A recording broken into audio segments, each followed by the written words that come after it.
이번에 2차 TV 토론을 앞두고 있는데 사회 분야를 주제로 하는데 기본 사회를 다시 꺼내 들었습니다. 그동안 뒤로 빼놨던 이재명 후보의 어떤 철학 중에 가장 강력한 철학이었는데 기본 사회를 다시 꺼내 들었어요. 기본 사회 위원회, 기본 사회를 위한 회복과 성장 위원회를 만들겠다. 어떤 이유 때문에 다시 꺼내 들었습니까? 그 뒤로 밀려놓은 건 아니고요. 준비가 돼 있었고 그렇습니까? 이제 정치하게 정리하는 과정에 있었는데 우선순위가 있었던 거죠. 뭐 선거 초반부터 분명하게 국민들께 말씀드리는 거는 이번 선거 또 그리고 차기에 들어서는 정부의 가장 일차적 과제는 회복과 성장이다. 왜냐하면 안 그래도 워낙 침체된 경기 상황에서 비상계엄 내란으로 인해서 실제 국민들이 굉장히 어려움을 겪고 있고 민생의 어려움이 가중되고 있기 때문에 성장 위주의 정책들을 우선적으로 배치해 놓은 겁니다. 네네. 그러니까 우선순위의 문제였던 겁니다. 기본 이 그 사회라는 것은 그동안 뭐 이재명 후보가 얘기해 왔던 여러 가지의 구상들의 핵심적인 측면이 있는 거죠. 그리고 그 발표된 기본 사회의 내용들은 일반적으로 보면 이재명표 뭐 기본소득 이렇게 등치시킬 내용이 아니라 실제 포괄적으로 보육, 교육, 의료 등등 해서 이 과거의 어떤 복지 정책으로 포괄돼 있던 내용들을 기본사회의 개념으로 묶어서 발표를 한 겁니다. 네. 그러니까 이제 우선순위에 있어 지금은 이제 성장이 우선적으로 가되 중장기적으로 기본사회의 어떤 이 그 비전, 전망 이거는 뭘 중요한 가치로 갖고 있는 거죠.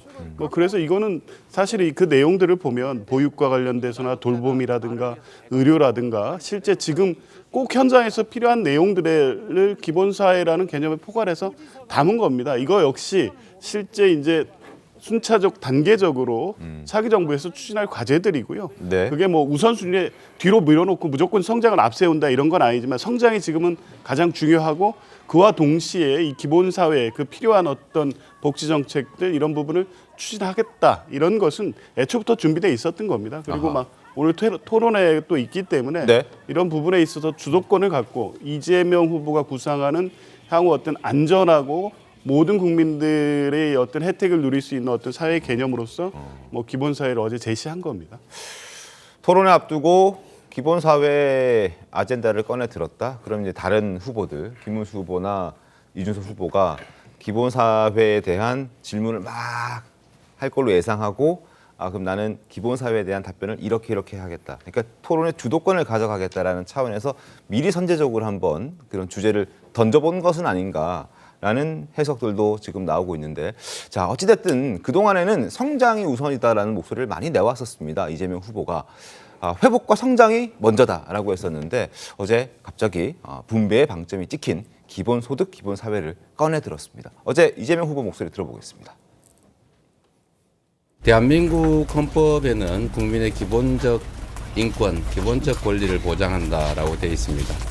기본사회위원회가 할 일은 기본소득을 포함해서 의료, 교육, 복지 여러 영역의 기본적 인권을 기본적인 수준을 확보해 주는 것이기 때문에 다 포괄하고 있다고 봐주시면 될 것 같습니다. 분명히 말씀을 드리면 분배와 성장은 동전의 양면 같은 것인데 지금은 회복과 성장에 집중할 때이고 분배주의자냐 성장주의자냐 이런 식으로 일도 양단식으로 양극단적으로 이렇게 분류하고 또 대립적으로 보고 지나치게 갈등 관계로 모으는 것은 그리 바람직해 보이지 않습니다.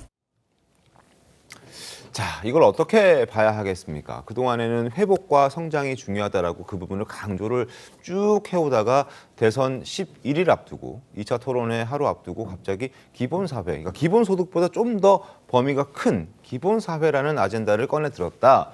이거 어떻게 좀 봐야 될까요? 김광석 변호사님. 우리가 이제 이재명 후보가 이제까지 어떤 저런 큰 정치인으로 있게 한 것은 기본소득 이거에 대한 것이 연관성이 상당히 있어요. 네. 그래서 거기에 대한 비판도 많이 받았었고 또 뭐 이재명 후보를 지지하는 측에서는 뭐 기본소득 자체가 있기 때문에 또 이재명 후보를 적극적으로 지지하는 층이 상당히 많았다고 봐요. 네. 그런데 이제 그렇다고 한다면 이제 솔직해지는 거죠. 10대 공약 안에 네. 본인이 추진하고자 했던 가장 어떻게 보면 자기 정체에 있어서는 정체성이고 상징성 있는 거 아닙니까? 그러면 솔직히 10대 공약 안에 내놓고 네. 당당하게 나가야 하는데 이제까지 어떤 행보 자체는 우클릭이었잖아요. 뭐 성장, 회복 이런 일을 하다가 10대 공약에는 기본소득을 아예 포함을 시켜놓지 않고 있다가 이제서 이제 슬그머니 내놓는 거죠. 그것은 여러 가지 이유가 있을 겁니다. 네. 근데 제가 볼 때는 가장 큰 이유는 내가 한 50% 되니까 이제는 우클릭이랄지 그다음에 뭐 성장 이런 얘기 안 해도 네. 이제는 내가 하고 싶은 거 기본소득을 내놔도 당선되는 문제가 없다. 이런 이제 자신감일 수 있다고 봐요. 그래서 네. 저것도 어떻게 보면 굉장히 이제 전략적일 가능성이 크다는 거고 더군다나 오늘 TV 토론 있지 않습니까? 그래서 이제 그 부분에 있어서 어떤 자기의 자신감을 한번 표출해 보겠다고 하는 것 같아요. 그런데 이거 자체가 지난 대선 때도 사실은 이제 기본소득 공약이 있었잖아요. 네. 근데 그때는 굉장히 구체적이었거든요. 뭐 모든 국민에게 100만 원을 나눠준다 이런 식이었는데 이번에 이제 그 구체적인 게 빠졌어요. 그게 없었어요. 왜 그랬을까? 네. 그 아마 재원 때문에 그랬을 거예요. 재원 때문에. 지금 기본사회위원회에서 하는 농어촌 기본소득 지급이라고 돼 있는데 이거 하나만 하려고 해도 17조 4천억이 필요하다는 거 아닙니까? 그러면 다른 기본소득까지 전체도 합치면 천문학적인 돈이 필요한데 그 돈을 어디서 살 것인가? 그런데 최근에 이재명 후보가 하는 얘기가 있죠. 국가의 부채는 중요하지 않다. 이런 얘기 하는 거잖아요. 네네. 그러면 결과적으로 국가의 빚을 얻어서 주겠다는 건가? 빚을 얻어서 돌려막기 하겠다는 건가?